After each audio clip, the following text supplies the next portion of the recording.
जो जन जन से जुड़ाव था, ये हमारे स्वतंत्र संग्राम की एक लंबी गाथा अभिव्यक्त होती है। आदरणीय अध्यक्ष जी, जब भी जैसे किसी नदी की चर्चा होती है, चाहे सिंधु हो, सरस्वती हो, कावेरी हो, गोदावरी हो, गंगा हो, यमुना हो, उस नदी के साथ एक सांस्कृतिक धारा प्रवाह, एक विकास यात्रा का धारा प्रवाह, एक जन जीवन की यात्रा का प्रवाह उसके साथ जुड़ जाता है।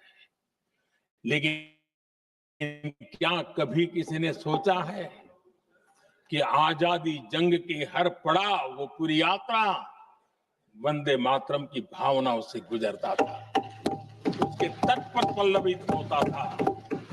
ऐसा भाव काव्य शायद दुनिया में कहीं उपलब्ध नहीं होगा। आदरणीय अध्यक्ष जी,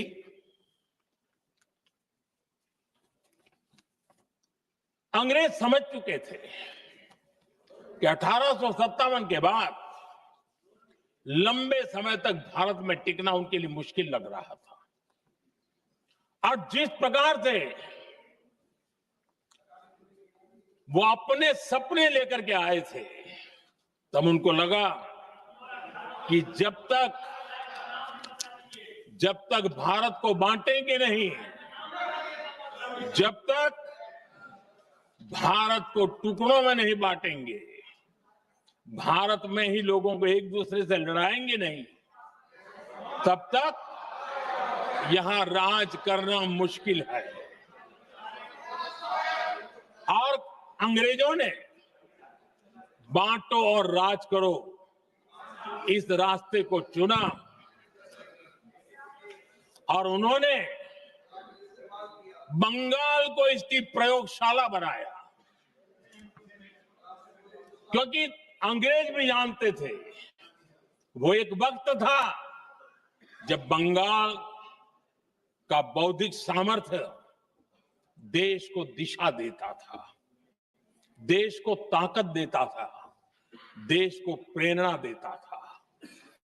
और इसलिए अंग्रेज भी चाहते थे कि बंगाल का ये जो सामर्थ्य है वो पूरे देश की शक्ति का एक प्रकार से केंद्र बिंदु है। और इसलिए अंग्रेजों ने सबसे पहले बंगाल के टुकड़े करने की दिशा में काम किया। और अंग्रेजों का मानना था कि एक बार बंगाल टूट गया तो ये देश भी टूट जाएगा और वो यावत चंद्र दिवाकर और राज करते रहेंगे, ये इनकी सोच थी। 1905 में अंग्रेजों ने बंगाल का विभाजन किया, लेकिन जब अंग्रेजों ने 1905 में ये पाप किया तो वंदे मातरम चट्टान की तरह खड़ा रहा। बंगाल की एकता के लिए वंदे मातरम गली गली का नाद बन गया था और वही नारा प्रेरणा देता था। अंग्रेजों ने बंगाल विभाजन के साथ ही भारत को कमजोर करने के बीच और अधिक बोने की दिशा पकड़ ली थी। लेकिन वंदे मातरम एक स्वर एक सूत्र के रूप में अंग्रेजों के लिए चुनौती बनता गया और देश के लिए चट्टान बनता गया। आदरणीय अध्यक्ष जी, बंगाल का विभाजन तो हुआ, लेकिन एक बहुत बड़ा स्वदेशी आंदोलन खड़ा हुआ और तब वंदे मातरम हर तरफ गूंज रहा था। अंग्रेज समझ गए थे कि बंगाल की धरती से निकला बंकिम दा का ये भाव सूत्र,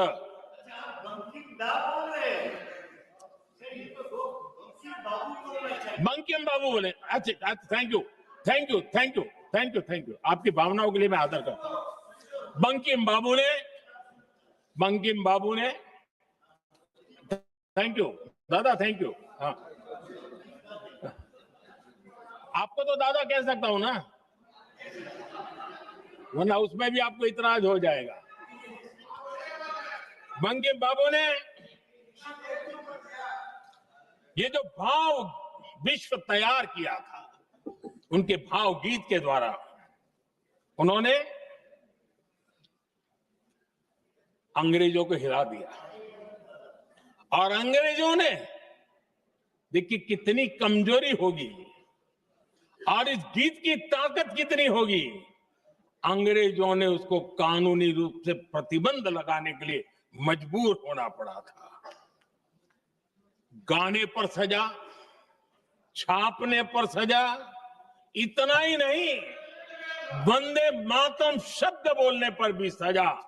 इतने कठोर कानून लागू कर दिए गए थे। हमारे देश की आजादी के आंदोलन में सैकड़ों महिलाओं ने नेतृत्व किया, लक्षावधि महिलाओं ने योगदान दिया। एक घटना का मैं जिक्र करना चाहता हूं। 22 साल में वंदे मातरम गाने पर सर्वाधिक जुल्म हुए थे। वो 22 साल आज भारत का हिस्सा नहीं रहा है, और उस समय 22 साल की हमारी माताएं, बहनें, बच्चे मैदान में उतरी थी वंदे मातरम के स्वाभिमान के लिए। इस प्रतिबंध के विरोध में लड़ाई के मैदान में उतरी थी। और तब